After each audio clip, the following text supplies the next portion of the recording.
এবার ভোটার তালিকা লড়াই। আজকে ডোরিনা ক্রসিং থেকে ইলেকশন কমিশনকে ভোটার তালিকা নিয়ে তোপ দাগলেন মুখ্যমন্ত্রী মমতা বন্দ্যোপাধ্যায়। আর রোহিঙ্গা অনুপ্রবেশকারী মুক্ত ভোটার তালিকার দাবি শুভেন্দু অধিকারীর।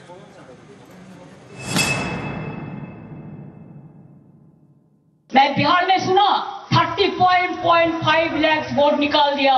बंगाल में भी प्लान करना है, बिना युद्धे 1 इंची জমিও আমরা ছাড়বো না।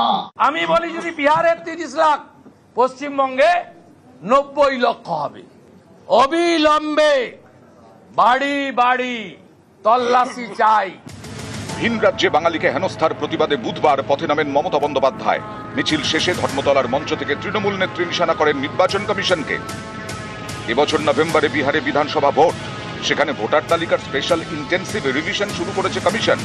বিরোধীদের দাবি, এর জেরে বিহারে ভোটার তালিকা থেকে 30 লক্ষ নাম বাদ যেতে পারে।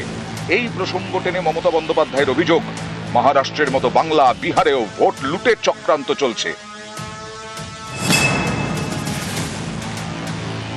ইলেকশন কমিশনে শুধু তো বিজেপি ভর্তি। যিনি চেয়ারম্যান হয়েছেন, I respect him, but he was the principal secretary of home minister. Election का टाइम में 18-20% वोट जस्ट सरप्राइजिंगली बढ़ा दिया था। ऐसा करके जीता बीजेपी, जीता नहीं। जो मर्जी कर रहा है। मैं बिहार में सुना 30.5 लाख वोट निकाल दिया। ऐसा करके महाराष्ट्र में बीजेपी जीता, नहीं तो नहीं जीतता। दिल्ली में भी ऐसा करके जीता, बिहार में भी ऐसा प्लान कर रहा है, बंगाल में भी प्लान करना है। बिना युद्धे 1 इंची জমিও আমরা ছাড়বো না। বিহারে লক্ষ লক্ষ অবৈধ অনুপ্রবেশকারী রোহিঙ্গাদের নাম পাওয়া গেছে, যারা মূলত বাংলাদেশ এবং নেপাল বর্ডার দিয়ে পশ্চিমবঙ্গ হয়ে বিহারে ঢুকেছেন। আমি বলি যদি বিহারে 30 লাখ, পশ্চিমবঙ্গে 90 লক্ষ হবে। অবিলম্বে বাড়ি বাড়ি তল্লাশি চাই। বাংলার ভোটার তালিকা থেকে রোহিঙ্গাদের নাম বাদ দেওয়ার দাবি তুলে এদিন বিধানসভার বাইরে বিক্ষোভ দেখান বিরোধী দলনেতা শুভেন্দু অধিকারী। সেখান থেকে বিজেপি বিধায়কদের নিয়ে মিছিল করে নির্বাচন কমিশনের অফিসে যান তিনি। এর আগেই ধর্মতলার মঞ্চ থেকে অনুপ্রবেশ ইস্যুতে সুর চড়ান মমতা বন্দ্যোপাধ্যায়, নিশানা করেন অমিত শাহকে। बॉर्डर किसका हाथ में है? बीएसएफ का हाथ में। होम मिनिस्टर कौन है? इसका हाथ में सीआईएसएफ है, सीआरपीएफ है। अगर ट्रेन में कोई आते हैं, ये भी सेंट्रल गवर्नमेंट का सिविल एविएशन मिनिस्ट्री देखते हैं। আপনি বিএসএফ কে 540 কিলোমিটার জায়গা জমি দেননি কেন? 2016 থেকে রিপিটেডলি স্বরাষ্ট্র দপ্তর, স্বরাষ্ট্রমন্ত্রী এবং বিএসএফ এর অনুরোধ করা সত্ত্বেও আপনি বিএসএফ কে সম্পূর্ণ জমি দিয়ে কাঁটাতারের বেড়া লাগাতে যেটুকু সময় লাগে, তারপরে বিএসএফ এর উপরে আঙ্গুল তুলুন। আমরাও নিশ্চিতভাবে আপনার এই যুক্তিকে সমর্থন করব। নিউজ 18 বাংলা। বাংলাদেশের ময়মনসিংহে ভাঙা হলো উপেন্দ্র কিশোর রায়চৌধুরীর পৈতৃক ভিটে। 150 বছরের পুরনো বাড়ি ভাঙা নিয়ে ইতিমধ্যেই নিন্দায় সরব শিল্পমহল, রাজনৈতিক মহল। মুখ্যমন্ত্রী নিন্দায় সরব, কেন্দ্রীয় সরকারকে ব্যবস্থা নেওয়ার দাবি।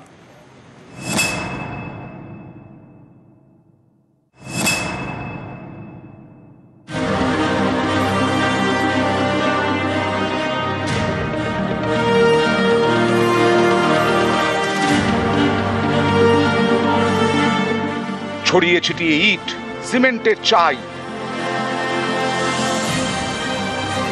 ঠিক যেন ধ্বংসস্তূপ।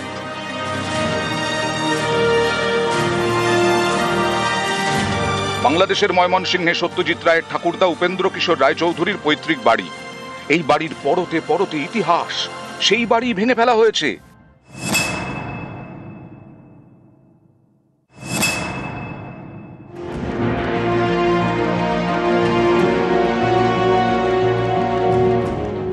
রায় পরিবার বাংলার গর্ব, বাঙালির আবেগ।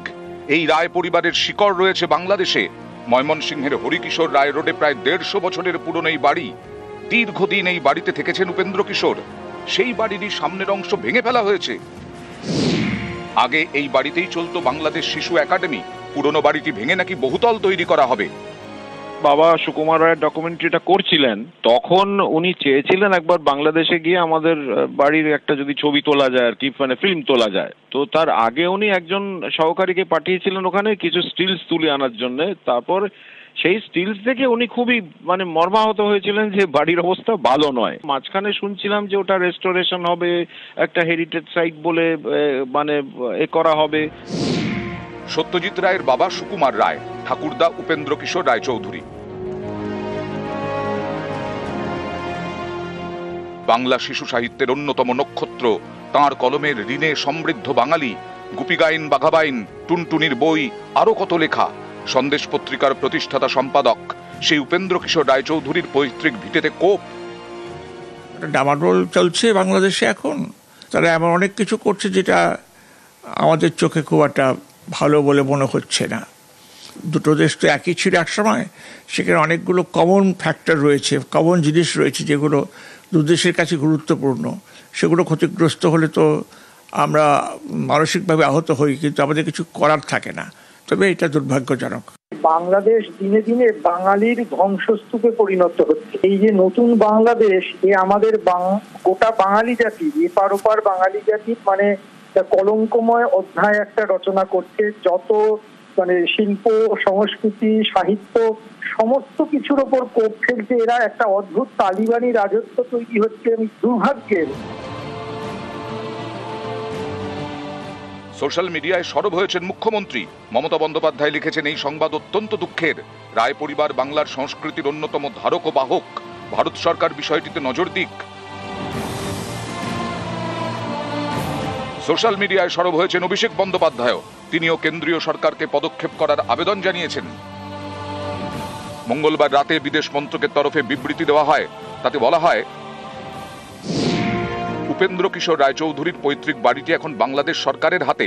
বাংলাদেশ সরকারের হাতে থাকা এই বাড়ি ভাঙার সিদ্ধান্ত পুনর্বিবেচনা করা হোক। বাড়িটিতে সাহিত্যের মিউজিয়াম গড়ে তোলা হোক। বাড়িটির সংরক্ষণ ও পুনর্নির্মাণের জন্য সাহায্য করতেও রাজি ভারত সরকার। নিউজ 18 বাংলা।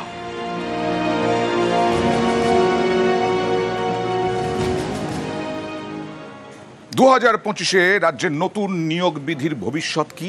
কার্যত বহাল রাখল রাজ্যের নতুন নিয়োগ বিধি কলকাতা হাইকোর্টের ডিভিশন বেঞ্চ। গত 3রা এপ্রিল সুপ্রিম কোর্টের রায়ে এসএসসির প্রায় 26,000 জনের চাকরি যায়। শীর্ষ আদালতের নির্দেশে গত 30শে মে নিয়োগ বিজ্ঞপ্তি জারি করে স্কুল সার্ভিস কমিশন। এই নিয়োগ বিধি নিয়েও জল গড়ায় কলকাতা হাইকোর্টে। শুনানি হয় বিচারপতি সৌমেন সেন এবং বিচারপতি স্মিতা দাসদের বেঞ্চে। বুধবার দেওয়া হলো রায়। এসএসসির নিয়োগ বিজ্ঞপ্তি চ্যালেঞ্জ করে যে মামলা, তা খারিজ করে দিল কলকাতা হাইকোর্টের ডিভিশন বেঞ্চ। অর্থাৎ 2025 সালের মে মাসে জারি করা এসএসসির নিয়োগ বিধি বহাল রইল। এই বিজ্ঞপ্তি অনুযায়ী পড়ানোর অভিজ্ঞতার ভিত্তিতে 10% নাম্বার মিলবে। বয়স 40 বছরের বেশি হলে পরীক্ষায় বসতে পারবেন না। চাকরিহারারা বয়সজনিত ছাড় পাবেন। এসএসসি পরীক্ষায় বসতে স্নাতকে 50% নাম্বার থাকতেই হবে। যাদের স্পেশাল বিএড ডিগ্রি, তারা পরীক্ষায় বসতে পারবেন না। প্রথমত, আমরা যারা যোগ্য চাকরিহারা তারা পরীক্ষাটাই মানি না, কারণ আমরা চাই যে একমাত্র আমাদের যারা যোগ্য তাদের চাকরিটা পুনর্বহাল হোক। সে সুপ্রিম কোর্ট যে জাজমেন্ট বা ভার্ডিক্ট দিয়েছিল, সেখানে দেখা যাচ্ছে যে যারা যোগ্য আনটেন্টেড তারা সমস্ত পরীক্ষার্থী নতুন সিলেকশন প্রসেসে অংশগ্রহণ করতে পারবে। দুটো কন্ট্রাডিক্টরি জাজমেন্ট কি করে হতে পারে?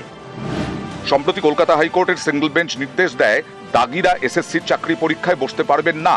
সিঙ্গল বেঞ্চের এই নির্দেশ বহাল রাখে বিচারপতি সৌমেন সেন এবং বিচারপতি স্মিতা দাসদের ডিভিশন বেঞ্চ।